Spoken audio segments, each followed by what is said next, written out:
এই ভিডিঅ'টো ইমানেই শ্বেয়াৰ কৰিব যে অসম চৰকাৰ ভিডিঅ'টো চাব পাৰে।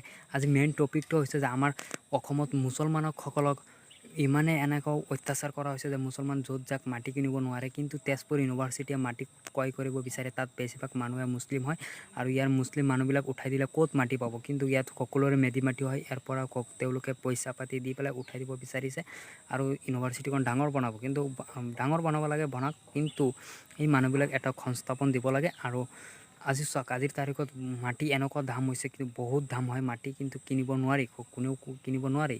এই 2 বিঘা বিক্ৰী কৰি পেলাই ইউনিভাৰ্চিটিক দি পেলাই 1 কঠা কিনিব লাগে, কিন্তু আজিকালি ইমান দাম হৈছে। কিন্তু আৰু হিন্দু মানুহৰ পৰাতো মাটি কিনিব নোৱাৰি, কিন্তু অসম চৰকাৰে এইটো ভিডিঅ'টো চাব পাৰে যে, আৰু তেওঁলোকে যে এটা গৃহীত ব্যৱস্থা কৰি দিব পাৰে। এই ৰাইজখিনি ক'ত যাব, আজিকালি মাটি কিনিব নোৱাৰি, তেওঁলোক এটা ধুনীয়াকৈ ব্যৱস্থা এটা কৰি দিব যে গোটেই মানুহবিলাকক তেওঁলোকে সংস্থাপন দিব লাগে, আৰু সংস্থাপন দি পেলাই তেওঁলোকে মাটিখন লৈ যাব। মোৰ এইটোৱে আবেদন। আৰু প্ৰশাসনেও এই ভিডিঅ'টো চালে আপোনালোকেও এই ব্যৱস্থাটো কৰিব লাগে। আজিকালি ক'তো মাটি পোৱা নাযায়, আৰু ইয়াৰ মানুহবিলাক যেতিয়া ক'ৰবাত যাব, তেওঁলোকে এটা ন'টিচ দিব লাগে যে তেওঁলোকে অসমৰ য'তে যাওক না কিয় তেওঁলোকক মাটি ক্ৰয় কৰিব পাৰিব বুলি এটা ডকুমেণ্টছ দিব লাগে।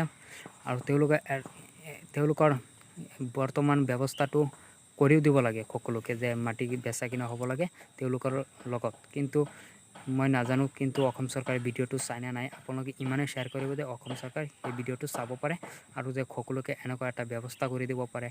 আৰু সকলোৰ কাৰণে মই মাত মাতিম, কোনো ধৰণৰ পলিটিকেল বা কোনো ধৰণৰ কেৰিং ইছ্যু লৈ পেলাই মই মাত নকৰোঁ।